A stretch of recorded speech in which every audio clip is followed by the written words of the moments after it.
গাইছ মানে এতিয়া ডিউটিলৈ গৈও ঘূৰি আহিলোঁ মানে কেছটো কি হ'ল মানে মই ওলাই গ'লোঁ 8টা বজাত ডিউটিলৈ তেতিয়া ভিডিঅ' নবনালোঁ কিন্তু 8টা বজাত ওলাই গ'লোঁ তাৰপিছত প্ৰথম 3টা অৰ্ডাৰ মাৰিলোঁ পাৰ অৰ্ডাৰ 25 টকাকৈও পালোঁ তাৰপিছত নেক্সট অৰ্ডাৰ মানে মই দিলোঁগৈ আৰু সৰু সৰু বস্তু কেইটামান আছিলে আৰু বস্তু কেইটামানৰ দাম মানে 1100 টকা মানে 1099 টকা আছিলে আৰু এইটো কেছ দি দিলে কেছ দি দিয়াৰ লগে লগে মানে কেছ লিমিটটো বেছি হৈ গ'ল মই লগালগ অফলাইন হৈ গ'লোঁ আৰু অফলাইন হৈ যোৱাৰ কাৰণে মানে মই এতিয়া ডিউটি আকৌ কণ্টিনিউ কৰিব নোৱাৰোঁ মানে অনলাইন যাব নোৱাৰোঁ কেছ লিমিটটো বেছি হৈ গ'ল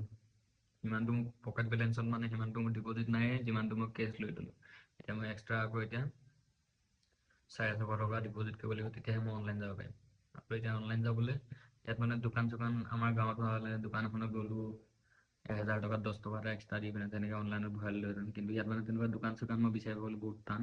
আৰু মানুহকো বহুত সুধিলোঁ জমেট' ৰাইডাৰবিলাককো সুধিলোঁ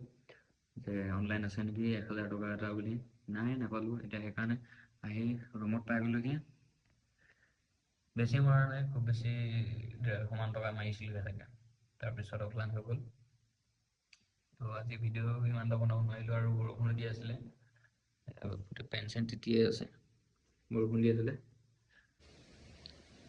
আপোনালোকক এতিয়া দেখুৱাই দিম চাই লওক এইটো ডিপ'জিট কৰিব লাগিব ডিপ'জিট 635 ডিপ'জিট কৰিব লাগিব তেতিয়া মই অনলাইন যাব পাৰিম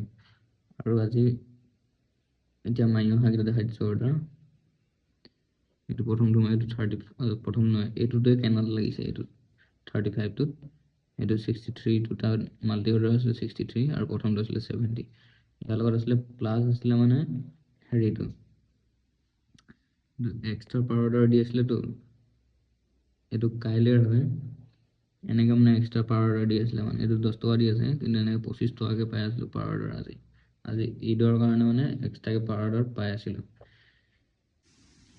কিন্তু মানে শনি লাগি গ'ল এতিয়া উপায়টো নাই যিমান যি হ'লেও সেয়াই আৰু আজিৰ ইনকাম বাকীখিনি আপোনালোকক ক'লোৱে আৰু বহুতে ভাবিব পাৰে যে কম্পিউটাৰ দোকানতে অকল পইচা অনলাইন ভৰাব পাৰি নেকি বা বেংকত ডিপ'জিট কৰিব পাৰি নেকি তেনেকুৱা নহয় ATM-তো পাৰি যদিহে ATM থাকে কিন্তু মই ইউজ কৰি আছোঁ জিঅ' পে'মেণ্ট বেংক আৰু এয়াৰটেল পে'মেণ্ট বেংক সেইকাৰণে মোৰ ATM নাই আৰু সেইকাৰণে মই ATM-ত গৈ ডিপ'জিট কৰিব পৰা নাছিলোঁ চ' ইমানখিনি আজিলৈ ইমানেই আৰু দেই ৰাইজ বেয়া চাই নাপাব আৰু নেক্সট এটা ভিডিঅ'ত আকৌ লগ পাই আছোঁ